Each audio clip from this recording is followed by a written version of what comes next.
And this competition replay was sent in by the user Bargod. That is Bargod, and he's driving the IS-6 on a standard battle on the steppes.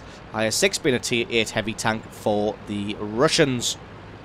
So straight away, Bargod going to be heading to this right-hand flank. Got a few tanks heading that way. Most of the team is going to the left-hand side. A couple of tanks a little bit indecisive in the centre there. The slow KV-4 making a move now. Tiger 1 still undecided or AFK.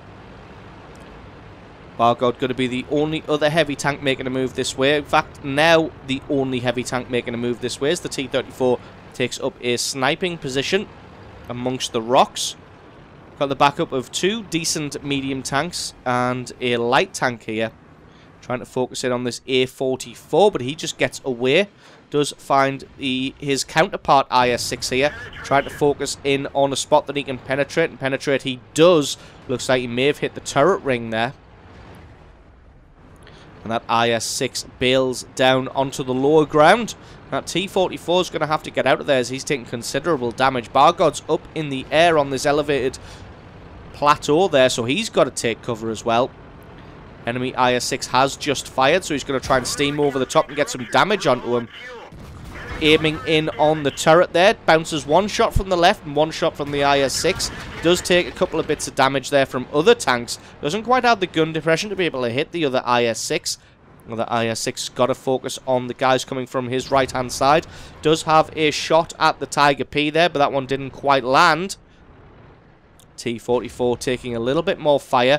Distracting this IS-6 here, but the IS-6 is focusing up on this hill here, as he knows that's where the biggest threat is coming from. T-44 uses this opportunity to move around the side of the IS-6, and then Bargod uses that as his signal to move as well, and they all close the net around him and take him out. He was way too far forward without the support of his team. And now they're going to move forward and try and take out this Tiger P. T-20 just stops short. Doesn't want to be the only one trying to make a move around this Tiger P. As it is, Bargod's going to just continue down. T-21 coming from the left-hand side. T-20 from the front. Bargod's going to try and get a shot here. He gets the side of the turret for kill number 2. And that's the right-hand flank pretty much won.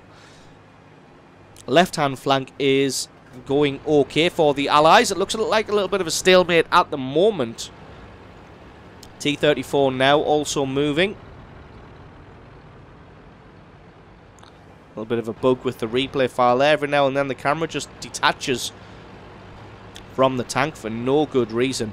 And you can see where the majority of the enemy team is now. They are all camped along that ridge line with absolutely nobody to shoot at. So they basically just sat there and watched their team get murdered on the right-hand side. Gets a lovely long-range shot, 462 meters, to take out that GW Panther there. So yeah, the enemy team just pretty much just sat in the center here and watched their team get murdered while having no targets whatsoever to fire at. And they are just going to get ripped apart if they don't react to this now. Does find the A-44 from earlier. He takes out the 121, or the T-21 even. Apparently I can't read anymore. So going to be squaring off against this Panther. Looks like the Panther's focusing on somebody else. Gets a great shot through his turret. Just using his armor now to bully the opposition out of the way. Jagdtiger 88 looking to the right-hand flank, so he should be able to get the side armor here. Got to spend some time aiming as this gun isn't the most accurate in the world. Gets a great shot there. Bounces another hit from the front against somebody. Like I said, just using his armor to bully the enemy team out of the way. The Tiger 88 falls. One shot is all that he needs. No, it's not. He doesn't have the alpha damage. I don't know what I'm talking about. Got that troll side armor. Managed to turn aside the shot from the Panther. He's trying to get a hit on this ARL. But he's just in cover. Got to be aware that A-44 is now up in the mountains. He could now be taking some shots from him. Does bounce one hit from his right. Didn't quite land that shot. A-44 peppering the IS-6 with shells. He's doing the smart thing of not pointing his gun at the A-44 till he's ready to fire. Because that A-44 is going to try and make a move as soon as the gun's pointed at him. Very smart little piece of play there from Bargod, just not to focus on the A44 till he was ready to take that shot, and he points his gun at him and blows him away. Takes a good hit from the ARL as he comes over the top of the ridge, but he just doesn't really care and takes him out. Got a Rheinmetall ahead of him. Got to be careful, as a Rheinmetall's always a danger with that huge cannon. Looks like he's firing at somebody else, so he can use that opportunity to make a move forwards. Got a T-34 and the T-20 in support. The Panther from earlier. Just one shot is all he's going to need this time, and he takes him out for kill number 6. Got the high explosive shells loaded just to take out this Rheinmetall. Doesn't want to leave anything to chance. I'm going to try and focus on the gun shield. Does get the gun shield, takes him out. Now he's going to focus on this VK3601. To be honest, VK3601 has a nice gun, but I don't think he's going to have enough to be able to do much to this IS-6. Looks like he's using the 88mm, which has less penetration than the Cornish, or at least it used to.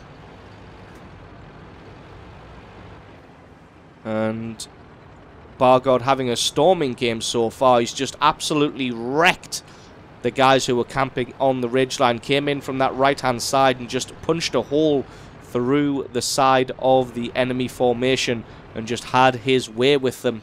Finds the rear of a Super Pershing here. Always nice to find that. Gets a great shot to take out the track at the same time. If he can put some pressure on and get in closer, he may be able to get another shot on the Super Pershing. Looks like the Super Pershing's looking this way, but the armor of the IS-6 cares not, and he takes out the Super Pershing for a well-deserved Radley Walters medal. VK3601 and IS-3 have both made a run for this rock formation. Probably going to make this area their last stand, as they have a T-20 closing in, and they have a Tiger 1 coming from the right-hand side. It looks like, yep, they are going to make this their last stand. This will be their Alamo. T-20 being a pal and telling the IS-6 to go for his Pools medal. He's got all the time in the world. Gets the rear of both tank... Oh, no, gets the rear of the VK to take him out. And this IS-6 is going to be more than a match for the IS-3. IS-3 doing the smart thing, though, of trying to turret hug. Bargod just backs off a little bit, trying to find a weak spot. Going for the top of the turret. Gets a beautiful shot there through the commander's hatch. IS-3 fires and misses.